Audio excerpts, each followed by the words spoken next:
एक पेंटर था, नाम था रवि। अपनी बीवी मिशेल और 2 बच्चों के साथ फ्रांस में रहता था। दिल से वो एक अच्छा इंसान था, लेकिन एक दिन कुछ ऐसा हुआ जिससे उसकी जमीन सच में उसके पैरों से खिसकने लगी। रवि बच्चों के साथ घर में खेल रहा था। अचानक उसे लगा जैसे वो कुर्सी में धीरे धीरे धंस रहा हो। फौरन खड़ा हो गया, थोड़ा घबरा गया, लेकिन खुद को समझाया शायद थकान होगी या फिर कोई वहम। पर कहानी यही नहीं रुकी। अब रोज कुछ न कुछ अजीब होने लगा। कभी बिस्तर में सोते हुए ऐसा लगता जैसे गद्दा उसे निगल रहा हो, कभी रास्ते पर चलते हुए उसका पैर जमीन में धंसने लगता। रवि परेशान हो गया। वो सोचने लगा कि कहीं उसका दिमाग तो खराब नहीं हो रहा। एक दिन वह अपने स्टूडियो में था जहां वो पेंटिंग बनाता था। गलती से पानी का नल खुला रह गया और पूरा स्टूडियो पानी में डूब गया। उसकी सारी पेंटिंगें बर्बाद हो गईं। यह सिर्फ उसका स्टूडियो नहीं था, उसका सपना था जो पानी में बह गया। वह कुछ पेंटिंग्स बचाने की कोशिश कर ही रहा था कि फिर वही अजीब चीज हुई। वो फिर जमीन में धंसने लगा, लेकिन इस बार और गहराई में। जब आंखें खुलीं तो रवि किसी और ही दुनिया में पहुंच चुका था। इस नई जगह में 1 2 नहीं 3 सूरज चमक रहे थे। गर्मी थी, धूप थी और सामने से कुछ आदिवासी उसकी तरफ भागते दिखे। रवि डर गया। वो पीछे हटने लगा और तभी एक ताकत ने उसे पानी के अंदर खींच लिया। अगले ही पल वो अपनी दुनिया में वापस था। उसने बीवी को सब बताया, लेकिन मिशेल ने बात को हंसी में उड़ा दिया। असल में वो अब रवि से ऊब चुकी थी। उसका ध्यान अब अपने बॉस डॉक्टर गेलर पर था। कुछ ही दिन में वो घर छोड़कर उसके साथ रहने चली गई। अब रवि के पास कुछ नहीं बचा था, न करियर न बीवी। एक दिन रवि अपने परिवार वालों के पास मदद मांगने गया। सबने हाँ में सिर तो हिलाया, लेकिन किसी ने दिल से बात नहीं सुनी। थक हार कर वो किचन में कॉफी बनाने चला गया। तभी फिर से कुछ अजीब हुआ। घर की बिल्ली हवा में जम गई। रवि ने उसे घुमाया फिराया, लेकिन वो ऐसे अटकी हुई थी जैसे वीडियो पॉज कर दिया गया हो। वो चिल्लाया, लेकिन कोई सुन नहीं रहा था। अब चीजें धीरे धीरे जमने लगीं। टाइम रुक गया था और फिर जमीन फिर से लिक्विड हो गई। रवि उसमें समा गया। जब दोबारा आंखें खुली, वो जंगल के बीचों बीच पड़ा था। उसने देखा कि कुछ आदिवासी जानवरों को भून रहे थे। रवि ने उनसे मदद मांगी, लेकिन वो उल्टा उसी के पीछे भागने लगे। रवि जान बचाकर दौड़ पड़ा और सीधा एक गुफा में घुस गया, लेकिन फिर वही ताकत उसे खींच लाई और वो दोबारा अपनी दुनिया में आ गिरा। इस बार उसकी हालत खराब थी। सब कुछ बिखरा हुआ था और परिवार वाले उसे पागल समझ रहे थे। उसकी बीवी को लगने लगा कि रवि डिप्रेशन में है, लेकिन असल में वो कुछ ऐसा देख चुका था जिसे कोई समझ ही नहीं सकता था। अब उसका दिमाग एक ही सवाल से परेशान था, ये सब हो क्या रहा है। फिर एक दिन रवि स्टूडियो गया, जहां बैंक और क्लाइंट्स उसका इंतजार कर रहे थे पैसे वसूलने के लिए। लेकिन ठीक उसी वक्त सब लोग जैसे स्टैचू बन गए। सब कुछ रुक गया, आवाज गायब, हरकत बंद, और जमीन फिर से उसे खींचने लगी। इस बार रवि तीसरी बार दूसरी दुनिया में जा पहुंचा। रवि तीसरी बार जब दूसरी दुनिया में पहुंचा तो खुद को एक पेड़ से लटकती टोकरी में पाया। नीचे आदिवासी खड़े थे और अजीब बात ये थी कि सब उसके आने का इंतजार कर रहे थे, जैसे वो कोई खास मेहमान हो। रवि कुछ समझ पाता उससे पहले उन्होंने इशारों से उसे नीचे उतारा। फिर एक हरे रंग का चमकता हुआ फल उसे खाने को दिया गया। उसने जैसे ही वो फल खाया, उसे एकदम से सबकी बातें समझ में आने लगी। भाषा की दीवार टूट गई थी। अब आदिवासी सरदार सामने आया और बोला कि रवि इस दुनिया में कोई आम आदमी नहीं, बल्कि उनका चुना हुआ रक्षक है। असल में इस दुनिया पर एक भयानक राक्षस का साया था। नाम था जो टाइम। वो किसको भी उठा लेता और खा जाता। सब उसकी दहशत में जीते थे। कबीले के पुराने तंत्र विद्या में लिखा था कि सिर्फ दूसरी दुनिया से आया एक इंसान ही उन्हें बचा सकता है। इसलिए आदिवासी तांत्रिकों ने तंत्र मंत्र से उस योद्धा को बुलाने की कोशिश की थी और रवि ही खिंचता चला आया। रवि को जब ये बात समझ में आई तो उसने साफ मना कर दिया। बोला, जिस इंसान की बीवी किसी और के साथ चली गई, वो किसी राक्षस से क्या लड़ेगा। आदिवासी फिर भी हार नहीं माने। उन्होंने उसे एक पत्थर से उल्टा लटका दिया ताकि वह मान जाए। फिर उसे एक गुफा में बिठाया गया ताकि वह कोई युद्ध योजना बना सके। भूख लग रही थी तो रवि ने पास रखा एक तरबूज जैसा फल उठाकर खा लिया, लेकिन उसे क्या पता था वो फल टाइम शिफ्टिंग फल था। अगले ही पल वो फिर से अब असली दुनिया में वापस आ गया। अब रवि ने किसी को कुछ बताना ही छोड़ दिया था। उसे यकीन हो गया था कि उसकी बातों पर कोई यकीन नहीं करेगा। इस बार वह सीधा लाइब्रेरी गया और गूगल पर इस रहस्य का हल खोजने लगा, लेकिन इंटरनेट पर इस तरह के सवालों के जवाब नहीं थे। उसने तय किया, अब हार नहीं मानूंगा।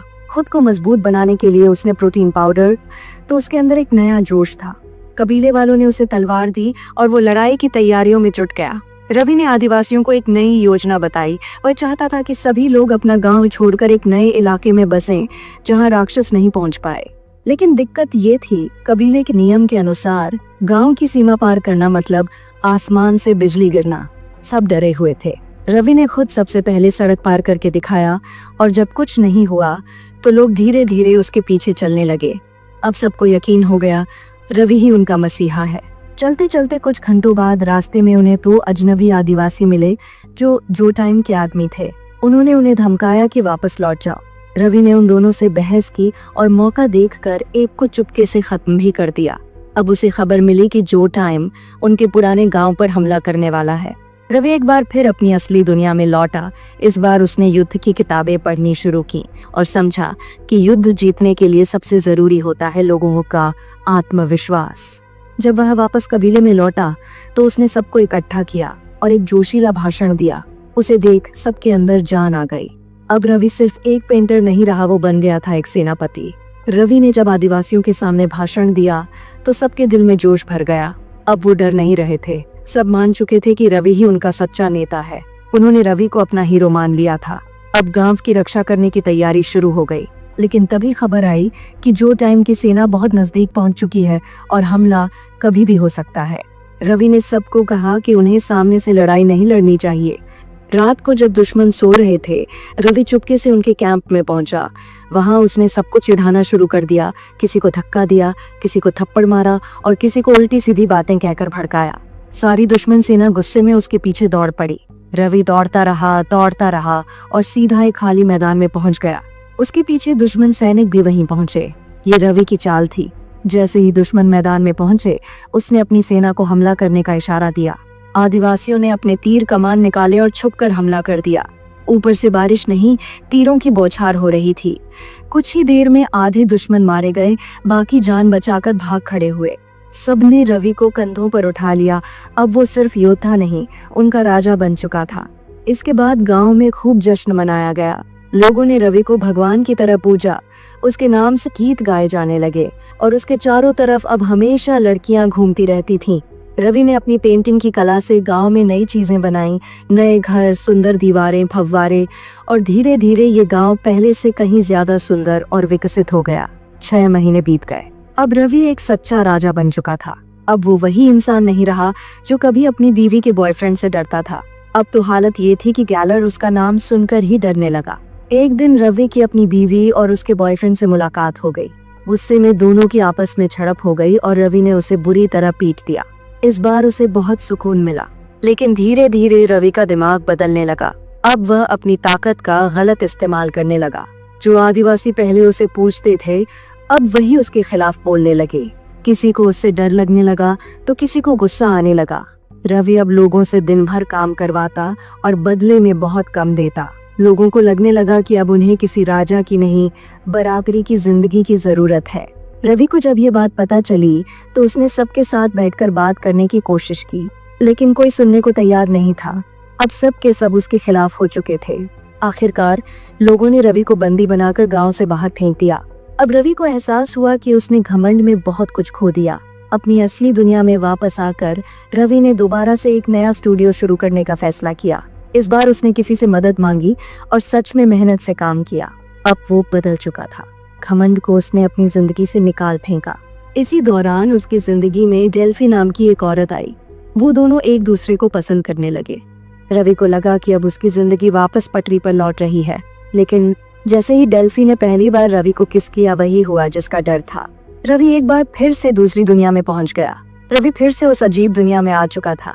कबीले वालों ने उसे इस बार बुलाया था और वजह थी जो टाइम। हाँ, वही भयानक राक्षस अब भी जिंदा था। पिछले युद्ध में तो सिर्फ उसके सैनिक मरे थे, अब असली लड़ाई खुद जो टाइम से होनी थी। आदिवासी बोले, जब तक राक्षस मरेगा नहीं तब तक उनकी दुनिया को शांति नहीं मिलेगी। रवि अब थक चुका था। उसने कहा, अब नहीं, मैं अब इस सब का हिस्सा नहीं बनना चाहता। लेकिन किसी ने उसकी सुनी नहीं। उसे जबरदस्ती एक गुफा में धकेल दिया गया जहां से जो टाइम आने वाला था। राक्षस जैसे ही सामने आया, उसने पूरा जोर लगाकर भाला उठाया और आंख बंद करके फेंक दिया। भाला सीधा जाकर जो टाइम के सीने में धंस गया और वहीं ढेर हो गया। आदिवासी खुशी से झूम उठे। अब समय था अंतिम रस्म का। रवि को लगा अब तो सब ठीक हो जाएगा, लेकिन असल में अंतिम रस्म का मतलब था उस आदमी को मारना जिसने राक्षस को मारा, क्योंकि परंपरा कहती थी कि रक्षक को बलिदान देना होगा, तभी दुनिया में संतुलन बनेगा। रवि ये सुनते ही चौंक गया। वो जान बचाकर भागा, लेकिन तभी वहां आया वही बूढ़ा तांत्रिक जिसने उसे इस दुनिया में खींचा था। उसके हाथ में वो जादुई चीज थी जिसे रवि को लाया गया था। बूढ़ा वो चीज आग में फेंकने वाला था। अगर वो जल गई तो रवि कभी वापस नहीं लौट पाएगा। रवि चिल्लाया, रुको, मत जलाओ। तभी भीड़ में से कुछ लोग आगे आए और वो जादुई चीज चुपके से उठाकर पानी में फेंक दी। उस चीज ने रवि को फिर से अपनी असली दुनिया में खींच लिया। अब वो अस्पताल के बिस्तर पर था। बीवी मिशेल और डेल्फी दोनों उसके पास बैठी थीं। दोनों के चेहरे पर चिंता थी। रवि की हालत नाजुक थी। मिशेल को जब एहसास हुआ कि रवि सच में अपनी जान देने को तैयार था, तो उसके दिल में कुछ बदल गया। उसे अपनी गलती समझ में आई। वो बोली, मैंने जो किया वो गलत था। लेकिन रवि अब शांत था। उसने बस मुस्कुराकर कहा, ठीक है। अब रवि को किसी के प्यार की जरूरत नहीं थी, न बीवी की, न अफसोस की। वो अपने बच्चों के पास लौट आया। उसके पास अब कोई अफसोस नहीं बचा था, न अपनी बीवी का, न उस दूसरी दुनिया का। उसने सबक सीख लिया था, जो चला जाए उसे जाने देना चाहिए। और कहानी यहीं पर समाप्त होती है।